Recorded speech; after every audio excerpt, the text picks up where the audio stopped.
Hello everyone, my name is Harshita Gupta and today we have the Director of GNIOT Institute of Management Studies, Dr. Bhupender Kumar Som. Hello sir, how are you? I'm doing great. How are you? I'm also fine sir. But before starting with the podcast, we would love to know about you, your background and how you chose the field of education.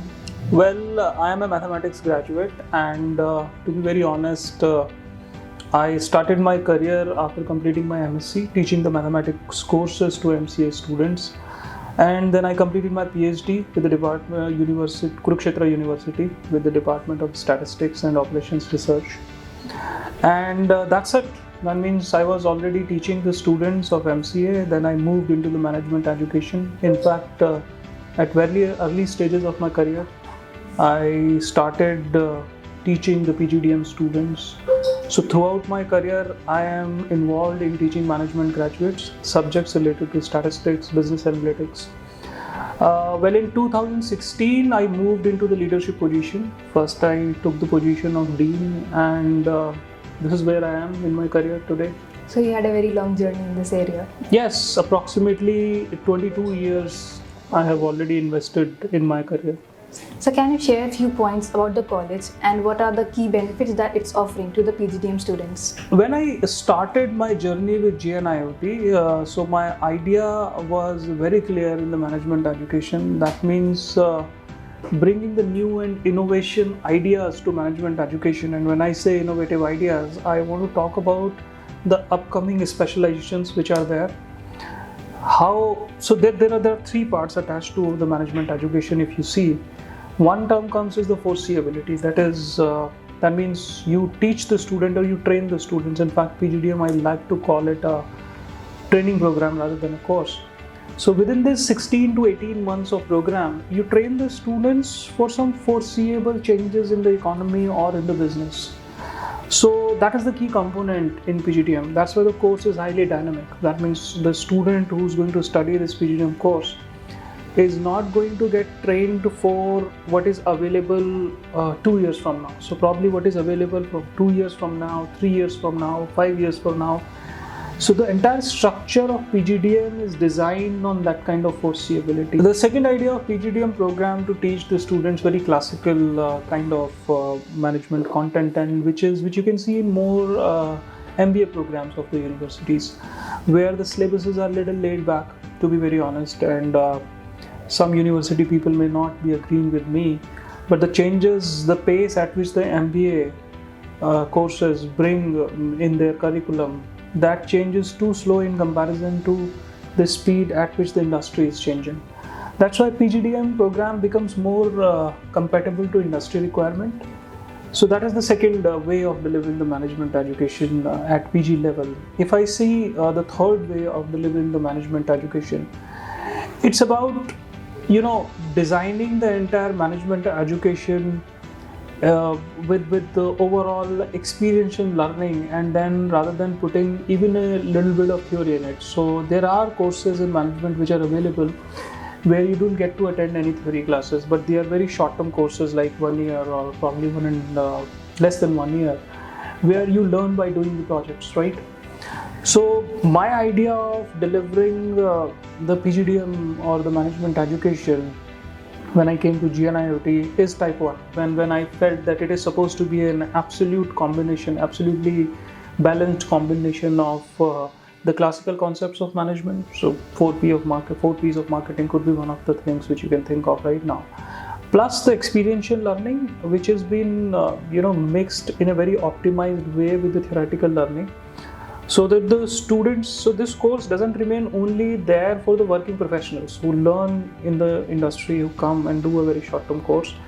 Vis-a-vis, it doesn't also remain a kind of very laid-back course. So we had to look forward for two type of audience. One is the students who are coming to do this course, who are just freshers, completed their graduation and they come to do this particular course. And the second audience is the working professionals.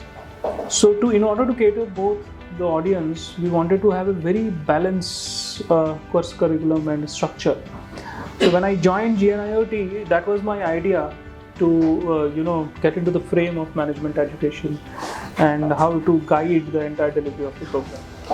So as you already stated that the industry is being very dynamic, and PGDM is the course which can give an innovative feature to the students to learn the actual aspect of being a good manager. So how does the college is ensuring the holistic development of the students? I can talk about GNIOT. I am not sure about what other colleges are doing. Though yes, we keep an eye on the competitors also. We also keep on learning from the reputed B schools, and so do I. So what we do in GNIOT, or what we are doing at our level to hone the skills of students, that I can tell you. So there are certain things. One thing is our certification programs are absolutely optimized. So we promise the students one certification each term, which is in addition to the curriculum which has been taught to us. Why these certifications are very important? So the concept like design thinking, or the concept like I would say artificial intelligence and machine learning and its application in management. So there are certain concepts which are highly dynamic in nature. If you embed them into curriculum, within 6 months probably some new content comes in, and there becomes a I would say the entire curriculum gets disturbed. So we decided to offer the students one certificate in each term. So a student, when completes his or her PGDM program from GIMS, completes the program with 6 different certifications, out of which 3 certifications are with respect to the specialization the particular student is taking. Recently, we have offered one certification in collaboration with IIMBX, and we are also in talking terms with certain other certification offering companies at global level. The next thing which we are doing is called self-directed learning. So students get to earn 6 credits in the entire course, which are through self-directed learning. So there are 7 different items which are listed, and a student may choose the number of items from which he wants to or she wants to earn those 6 credits. So the student can follow what actually they want to follow, apart from the management education which we are delivering, which is also part of national education policy. The third feature which we are doing is we are providing our students a global exposure through our international immersion program. And in this program, this year also 180 students traveled to De Montfort University, Dubai. They took a certification course there on global trade, global businesses. And previous to that, the students visited Singapore and other destinations also. So the global immersion program is a very regular feature at GIMS. The next thing we are doing is primarily mapping our curriculum with respect to the job descriptions which companies are offering these days. So that's how our curriculum becomes highly dynamic, that what is required by the industry and what we are teaching to the students. So these are really great initiatives that are taken by the institute, and also that you're focusing not only on the management education but also on the technological development of the students as well. So there are many freshers in the institute, or say in this course also. So how would you give them the suggestion to correctly choose the specialization, and what steps they can take to get a better knowledge of that? Okay, so once the student, first couple of terms the student goes through all the courses. The student already gets a flavor with the personality and the type of specialization the student want to choose. Apart from that, we have a practice of organizing a workshop for the freshers before they choose their specializations. So we formally talk about the career options, the benefits, the drawbacks, or probably not the drawbacks exactly. Perhaps I would say the career opportunities, what lie with the particular specialization, as well as the kind of personality you are. How do you map your personality with the specialization you want to pick up? So student can take help of that kind of workshop. The students can also, first 2 terms, we have a mentee mentorship program, where the students can continuously be in touch with their mentor, and they can actually identify that what kind of specialization I can choose with a regular discussion. So these are the 2 systematic modes which we offer to our students, which help them in identifying their specialization. So that's how we leave it completely on the basis of choice of student, how the student want to choose the specialization. And we have with GIMS we have dual specialization programs, so a student can choose 2 specializations in one go. So at last, sir, what suggestion would you like to give to the students for this competitive industrial environment?